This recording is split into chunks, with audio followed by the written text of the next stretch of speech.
Star Wars. Star Wars. Everyone's favorite franchise. Yep. Well, not everyone's favorite franchise, but a hell of a lot of us like it. Something new's come out. All the good people's favorite franchise. Something new and tasty's out, Ben.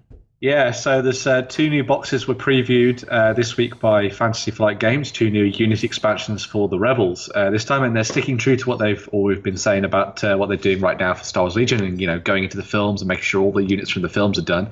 And this is a set of Tauntaun riders.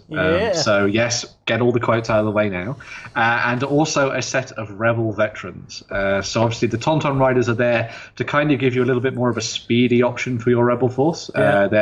They are armed with pistols, which is pretty cool for shooting stuff around. But also the Tauntauns can get stuck in and claw and bite as well if you really want to. I think you'll be using these probably more as a harassing unit than you will be anything else. But as well as that, they also announced the Rebel veterans, as I was saying, which they're a little bit more grizzled and a little bit more hardened than the regular troopers. And they come with some special weapons in there as well for sort of defending objectives and things like that too. We'll hopefully get into a little bit more detail about these in the future, because Fantasy Flight Games always do a little bit more of their sort of preview work in sort of like the run up to the release of these models. But this is quite a welcome addition for a lot of people that want to try and do their Hoth forces in a bit more detail and sort of replay those battles out from the screen on the tabletop. So yeah. What's going on with the Tauntauns though? Not one single one line on its side with a big gaping hole? Well, if you remember, we got the ATST as a model first, and then a little while later they did release the broken one on its side as a bit of terrain. So maybe we'll get a carved up Tauntaun at some point, not too distant. Yeah, or a couple of Wampas.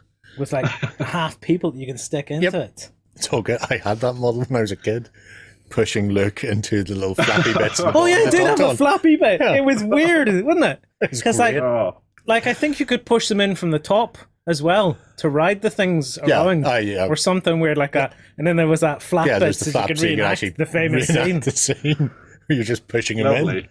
But it's interesting when you look at the Tauntaun. It is you can just about see on the card that it has a movement of 3. Yeah. So it's quick. It's almost as quick as a speeder, except it doesn't get the speeder bonus move at the start.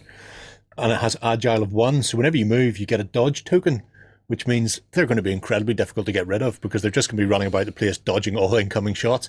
That is going to be a terribly nasty harassing unit. Which is cool because it represents the kind of speed that they go in the movie, because they can shift. Oh yeah. Oh, they can fairly book it when they need to.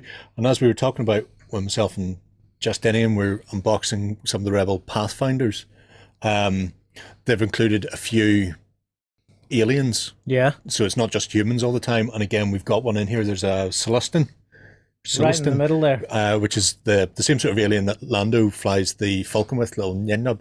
And if based on the other boxes, he's probably going to turn out to be a clever leader because they've used the aliens to be better leaders. You can have your generic leader, or you can have a little named one with better abilities. Yeah, because they stand out on the table. They stand out on the table, different. And they did it for the Pathfinders. Both of the aliens in there were two very different leaders. Well, actually, they weren't leaders; they were support weapons, but they were very different.